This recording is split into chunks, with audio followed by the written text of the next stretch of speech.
दोस्तों नमस्कार। YouTube channel चर्चा का विषय में आप सभी का मैं विश्वपति स्वागत करता हूँ। दोस्तों चर्चा करने को तो बहुत कुछ है, लेकिन आज चर्चा करूँगा अखिलेश यादव की परेशानियों पर कि आखिर अखिलेश यादव परेशान क्यों है।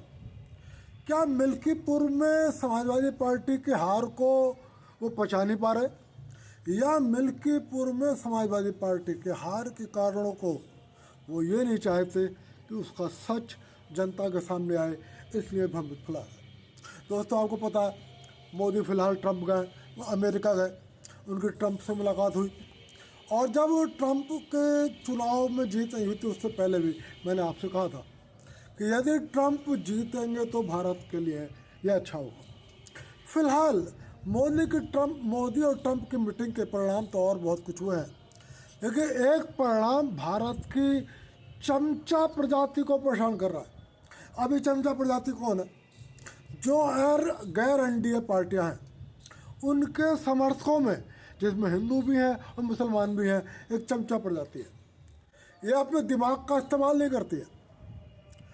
अब ये इस बात के लिए परेशान है कि इनके एक और अब्बू तहब्बुर राणा, जो मुंबई के हमलों का दोषी है, ट्रंप ने कह दिया है कि मैं इसे भारत को सौंप दूंगा और उसे मुंबई के हमलों के अपराध के लिए दंडित किया जा सकता है। खैर मैं आज इस पर बात नहीं करा। दोस्तों आपको याद होगा जैसे कुंभ शुरू हुआ था तो पहले अखिलेश यादव ने कहना शुरू कर दिया कि कुंभ में कोई नहीं जा रहा, सरकार झूठ बोल रही है, जितने वाहन जा रहे हैं वो खाली जा रहे हैं, जितनी ट्रेनें जा रही हैं खाली जा रही हैं। जब लोगों ने उनसे कहा ऐसा नहीं है तो वो खुद कुंभ नहाने पहुँच गए और ख़ुद भी कुंभ नहाई आए और पूरे वीवीआईपी दर्शन के साथ गए, वीवीआईपी ट्रीटमेंट के साथ गए और वहाँ अपना दर्शन करें। अब जब वो लौट के आए तो उन्होंने आरोप लगाया कि लोग वीवीआईपी के बहाने वहाँ जा रहे हैं, उनको अच्छा ट्रीटमेंट मिल रहा, लेकिन बाकी श्रद्धालु परेशान हैं। फिर उन्हें उनके लोगों ने समझाया कि भाई साहब जो तीर्थ यात्री है वो परेशान बिल्कुल नहीं है, जो पर्यटक हैं, जो सोच रहे हैं हम पर्यटन करने जाएं, कहीं पहाड़ी इलाके में घूमने ना जाएं, इसके बदले कुंभ में चले जाएं, वो परेशान है। तो उसके बाद उन्होंने और बहुत सारे आरोप लगाने शुरू कर दिए। अब आरोप लगाना स्वाभाविक भी है। जब समाजवादी पार्टी की सरकार हुआ करती थी तो समाजवादी के जो संरक्षण प्राप्त लोग हुआ करते थे उन्हें मोबाइल नहीं खरीदने पड़ते थे, क्योंकि किसी को मोबाइल की ज़रूरत हुई, मोहल्ले में गया, कोई अपने दरवाजे पे खड़े मोबाइल से बात कर रहा है, उसका मोबाइल छीना और आराम से घर चला गया। समाजवादी पार्टी के संरक्षण प्राप्त लोगों को कमाना नहीं पड़ता था और बैंक से अपने रुपये नहीं निकालने पड़ते थे। कोई बैंक से रुपये लेके आ रहा है, उससे रुपये छीने, उसका थैला छीना और अपने आराम से घर चले गए, कोई पकड़ने वाला नहीं। समाजवादी पार्टी के संरक्षण प्राप्त लोगों को पशु नहीं खरीदने पड़ते थे। गांव में गए, हथियारों के बल पर गए और दिन दहाड़े किसी के घर से पशु खोले और अपने घर ले गए। समाजवाद था। और इस तरीके से चुनाव आयोग का हाल था। आपको याद होगा उत्तर प्रदेश के मुख्यमंत्री थे अखिलेश यादव, और उस समय एक उपचुनाव होना था लोकसभा का। उस लोकसभा के उपचुनाव में उनकी पत्नी प्रत्याशी थी। सारी व्यवस्था समाजवादी पार्टी के गुंडों ने अपने हाथ में संभाल ली। उन्होंने कहा पुलिस की जरूरत ही नहीं है, और किसी को भी नामांकन पत्र दाखिल नहीं करने दिया गया। अब फिलहाल मिल्कीपुर के संदर्भ में अखिलेश यादव कह रहे हैं कि चुनाव आयोग मर गया। उन्होंने कफन नाम में लिया, लेकिन एक सफ़ेद कपड़ा पत्रकारों को दिखलाया, इस पर लिखा था चुनाव आयोग मर गया। बोले मैं चुनाव आयोग को भेंट कर रहा हूँ। अभी अखिलेश यादव बताएं कि जिस दिन उनकी पत्नी उपचुनाव लड़ रही थी और आपने लोगों को नामांकन भी दाखिल नहीं करने दिया, उस दिन चुनाव आयोग जिंदा था या मरा हुआ था। खैर मैं आज बात करूँगा दोस्तों मिल्कीपुर को लेकर अखिलेश यादव बहुत सारे आरोप लगा रहे हैं। चुनाव आयोग ने ये कर दिया, चुनाव आयोग ने वो कर दिया, उत्तर प्रदेश की सरकार ने ये कर दिया, उत्तर प्रदेश की सरकार ने वो कर दिया। लेकिन या तो उन्हें सच पता नहीं, जो मैं नहीं मानता, सच तो उन्हें निश्चित रूप से पता होगा, लेकिन वो चाहते हैं कि सच जनता के सामने ना आ जाए, इसलिए वो झूठ का सहारा ले रहे हैं और जनता को गुमराह कर रहे हैं कि पुलिस ने, प्रशासन ने, योगी सरकार ने मिल्कीपुर को हमें गिरा दिया, हमें हरा दिया। लेकिन दोस्तों, मैं आपको सच बताने जा रहा हूँ कि आखिर मिल्कीपुर में समाजवादी पार्टी क्यों हारी। सबसे पहले मैं एक डायलॉग बताऊंगा अखिलेश यादव का। जिस एक अखिलेश यादव के डायलॉग ने, जिस दिन अखिलेश यादव ने डायलॉग मारा उसी दिन तय हो गया था कि अखिलेश यादव समाजवादी पार्टी मिल्कीपुर की विधानसभा का चुनाव हार जाएगी। और वो कौन सा चुनाव था, वो कौन सा डायलॉग था? जब अयोध्या के सांसद रामधेश प्रसाद को पत्रकारों के सामने खड़ा करके अखिलेश यादव ने कहा था कि हमारे लिए अयोध्या के नरेश भगवान राम नहीं है, हमारे लिए अयोध्या के नरेश ये राम अवधेश यादव है। ये उनका अहंकार बोल रहा था, ये हिंदू धर्म के प्रति उनके मन में बैठी हुई घृणा बोल रही थी। लेकिन दोस्तों, इस डायलॉग ने, अखिलेश यादव के इस डायलॉग ने उसी दिन तय कर दिया था कि अखिलेश यादव समाजवादी पार्टी मिल्कीपुर के चुनाव हार जाएगी। क्योंकि अखिलेश यादव के इस डायलॉग को, औरों की तो बात छोड़ दो, खुद यादव समुदाय ने स्वीकार नहीं किया था। अखिलेश यादव के इस डायलॉग को खुद दलित समुदाय, जिससे रामाधेश आते थे, उसने स्वीकार नहीं किया था। अब चुनाव परिणाम से चुनाव आया सामने, मिल्कीपुर में चुनाव शुरू हो गया। दोस्तों, ब्राह्मण वोटों को अपनी तरफ करने के लिए समाजवादी पार्टी ने अपना कद्दावर नेता पवन पांडे को लगा दिया और उन्हें यह पूरी उम्मीद थी कि ब्राह्मण वोट, दलित वोट और मुस्लिम मतदाताओं के सहारे अखिलेश यादव मिल्कीपुर को छीन लेंगे। लेकिन उन्हें पता नहीं था सच क्या हो रहा है। ये उनका डायलॉग जहां भाजपा को परेशान कर रहा था, योगी जी के लिए प्रतिष्ठा का प्रश्न बन गया था, वही मिल्कीपुर की जनता को परेशान कर रहा था। अब मिल्कीपुर की सीट को जीतने के लिए योगी जी ने भी एक दांव खेला। आपको बता दूं, मिल्कीपुर से लगी हुई एक सीट है रुदौली, और इस रुदौली सीट से 3 बार के भारतीय जनता पार्टी के विधायक हैं रामचंद्र यादव। ये बात आपने कभी अखिलेश यादव के मुंह से नहीं सुनी होगी, तो मैं आपको बताने जा रहा हूँ। ये मूल रूप से रहने वाले मिल्कीपुर के हैं, लेकिन मिल्कीपुर चूंकि सुरक्षित सीट हो गई, तो ये मिल्कीपुर से लगी हुई रुंदौली विधानसभा सीट से लड़ रहा है। योगी जी के बहुत खास है और पिछले 3 बार से विधायक है। योगी जी ने यादव समुदाय को साधने का जिम्मा इनको सौंपा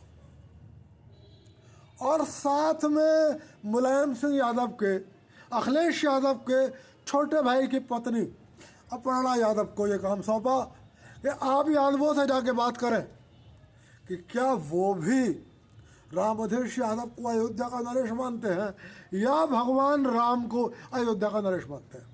मैं आपको एक चीज़ और बता दूं, फैजाबाद में सन 80-90 के दशक में एक बहुत ईमानदार यादव नेता हुआ करते थे, मित्रसेन यादव। वामपंथी थे, कम्युनिस्ट पार्टी के थे, लेकिन वो अपनी ईमानदारी के लिए प्रसिद्ध थे। उनका एक भरा पूरा परिवार था।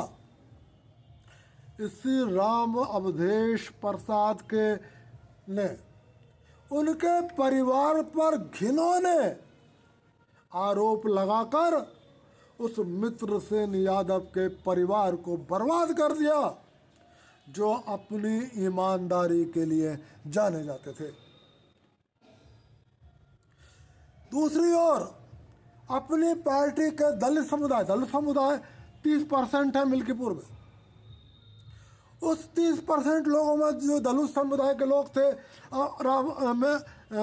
योगी जी ने उनको लगाया और उनसे पूछा कि क्या वो राम अवधेश यादव को अयोध्या का नरेश मानते हैं या भगवान राम को अयोध्या का नरेश मानते हैं। और उन्होंने दलित समुदाय के व्यक्ति को ही मिल्कीपुर से भारतीय जनता पार्टी का विधानसभा का टिकट दिया, जिनका नाम था चंद्रदेव प्रसाद पासी। मिल्कीपुर में दलित समुदाय में 2 वोट बैंक हैं, पासी और कोरी। चूंकि वो भी दलित परिवार के थे, वो भी लग गए। दलित समुदाय को लगा जीत होगी तो दलित की होगी, चाहे वो सपा जीते और चाहे वो भारतीय जनता पार्टी जीते। लेकिन जब उन्होंने देखा कि यादव भी ये मानने को तैयार नहीं है कि राम अवधेश यादव, राम अवधेश प्रसाद अयोध्या के नरेश हैं और वो अखिलेश यादव किस बात से नाराज हैं और वो भारतीय जनता पार्टी को वोट दे रहे हैं, तो वो दलित समुदाय भी भारतीय जनता पार्टी की ओर मुड़ गया।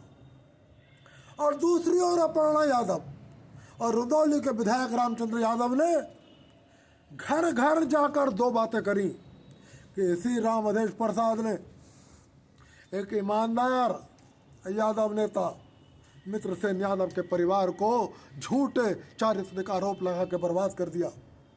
और आज अखिलेश यादव ये कह रहे हैं कि अयोध्या का नरेश भगवान राम नहीं है, अयोध्या का नरेश तो मैं इसी राम अवधेश को मानता हूँ।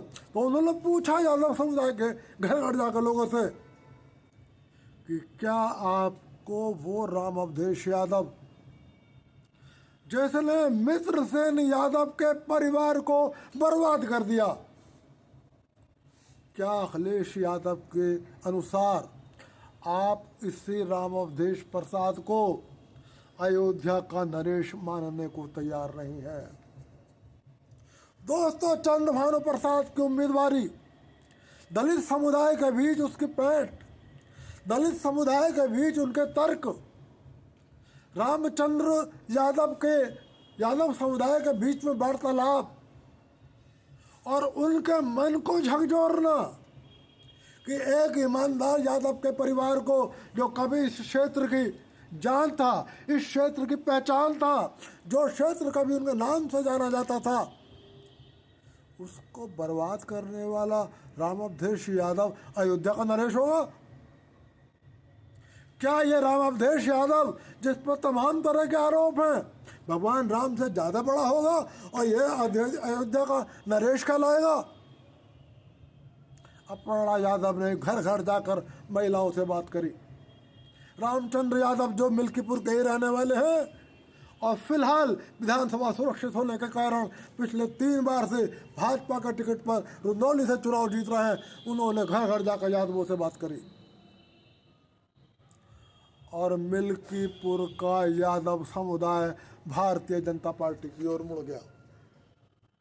मिल्कीपुर का अधिकांश दलित समुदाय उसने माना कि हमने पिछली बार राम अवधेश प्रसाद को वोट दिया है, लेकिन राम अवधेश अयोध्या का नरेश नहीं हो सकता।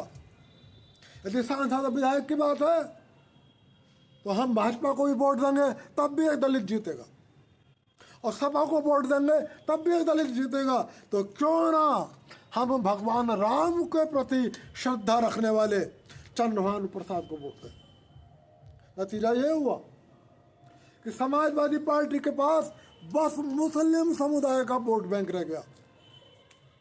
यादव समुदाय का बड़ा वोट बैंक भाजपा की ओर खिसक गया। दलित समुदाय का एक बड़ा vote bank Bharatiya Janata party की ओर खिसक गया। लेकिन अखिलेश यादव आपको ये बात नहीं बताएंगे। वो कहेंगे प्रशासन ने बहुत हेराफेरी कर दी, वो कहेंगे कि भाजपा के लोगों ने एक के बदले 10 वोट डाले, वो कहेंगे कि पुलिस ने लोगों को वोट नहीं डालने दिया।